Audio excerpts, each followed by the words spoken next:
So what I'd like everybody to do right now is double click on the picture of the mountain.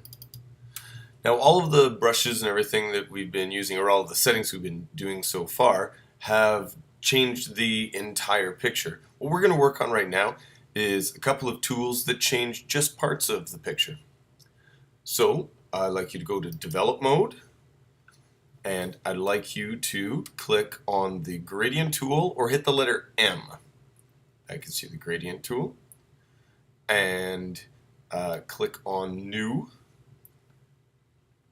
and I would like you to drag from the bottom up to about the middle and then let go. Now what we can do is we can play around with all the different settings. At the moment, just click on exposure under effect, and you will notice that what it does as we play with the sliders is it affects just different parts. It slowly brings the effect in. So if we set this at 1 f-stop, we can make adjustments. We can turn it.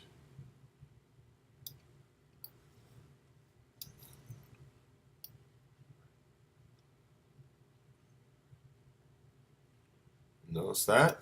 The other thing that we can do, as I bring this back, is it doesn't have to just be one thing either.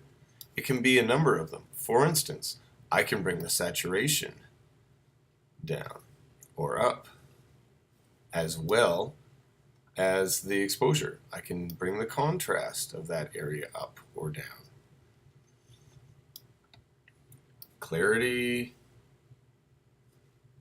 all sorts of things. And it's great because what it can do is just ease things in so it's not terribly noticeable. If I click on saturation, it puts it right back to the middle. Same with clarity and contrast. Now it's just exposure. And I'm going to set that to 1. Now what I'm going to do is I'm going to add in a second gradient. And I'm going to bring it in from the top and bring it down. You see these pins right here? These two? So if I want to adjust the first gradient that I brought in, I have to click on it, activate the pin. And you'll notice that the exposure is set to 1.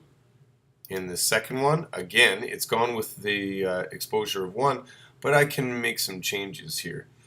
I can bring it down, for instance. Now, if I create a third, it goes with my previous exposure settings. If I click on my very first one, you'll notice over here, exposure is set to 1. Now let's say I really don't like this gradient. I click on the pin, I just hit delete. Bam, gone. A little puff of smoke there. Another one. Bam, gone. Okay, let's click on this bottom pin. And what I'd like you to do is I'd like you to set the temperature to 25. Okay, 25. There it is. I'd like you to set the tint to -5. Okay. I'd like you to increase the shadows to 50. Well, there we go. That's starting to work. And set the clarity and the saturation to 25.